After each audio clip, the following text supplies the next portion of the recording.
Action. Action! We're going to discuss ICOs. India Charlie Oscar stands for Initial Coin Offering. What is the purpose of an ICO? What is the nature of an ICO? What is the structure of an ICO? The purpose of an ICO ostensibly is to raise money for a startup in the blockchain world that wants to create either a decentralized application using blockchain technology or a protocol using blockchain technology.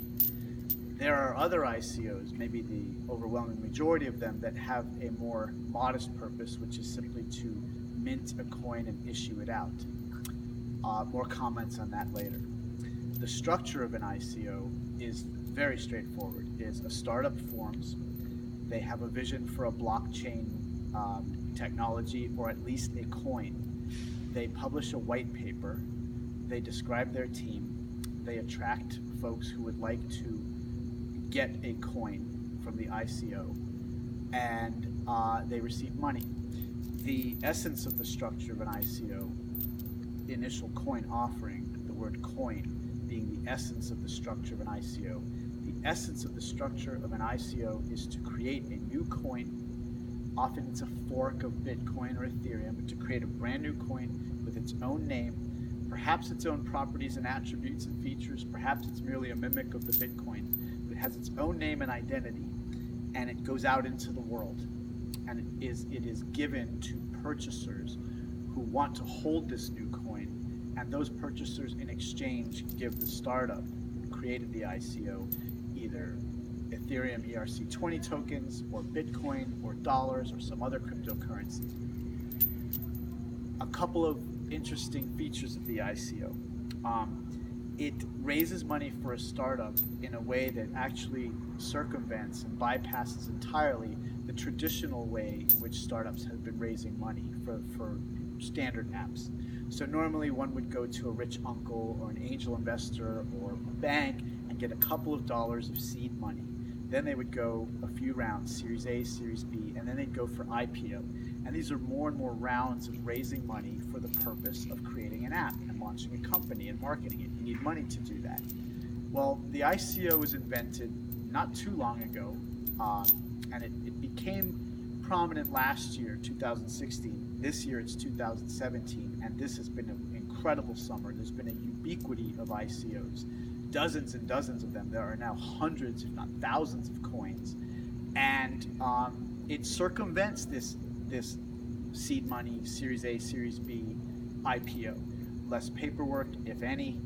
You don't have to go asking for money to different parties. You don't have to deal with Wall Street banks, nor the SEC, nor regulators. Having said that, the SEC is coming. They have made pronouncements. So have other federal regulatory departments in the United States. Other countries are starting to bring scrutiny to ICOs, and it's quite possible that the ICO animal won't exist in a few months, or it'll be a very different, very regulated animal.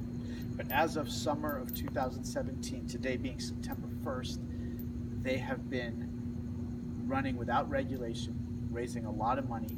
Sometimes an ICO can raise $50 million or $100 million or $150 million in just a few moments or just a few seconds, certainly in a few hours or a few days. 90% of these coins, there's really nothing behind them. I'm not going to judge them. Sometimes they're scams and there's really nothing behind them at all. Sometimes it's just a coin, or a Me Too coin, or a silly coin. I'm using Cedric's language. 1 in 10 will have either a decentralized application or a protocol behind it, with a lot of promise of creating something in a few years, which is the last remark to make. These ICOs raise money. The ones that do raise money to build something, the thing that will be built will not be built for a few years. So we're going to wait to see what they produce. It's a very exciting time. The backbone of this is that there's a new technology on the planet called blockchain. The first killer app of it is cryptocurrencies. There are others coming, like smart contracts, and it's going to be a long road to see the planet change with this technology. And there's just some interesting fireworks on the way, like ICOs or forks, which we talked about in another video, or other interesting controversies and in sundry animated behaviors. That's all for today. Thank you so much to the following very sacred figures: Mark Yowitz, my wife Kate, beauty and sagacity in one, our feline Desmond, who knows all the secrets but will never tell, Frank McGrath with his crazy veins and muscles, and his beautiful wife Marissa Rivero McGrath. Thank you to Callum Von Moger. Thank you to Cedric. Thank you to Ivan on Tech, Box Mining, Lark, Andreas Antonopoulos, and I'll see you next time, Frank. Can I go now? Bicep? Okay, Frank.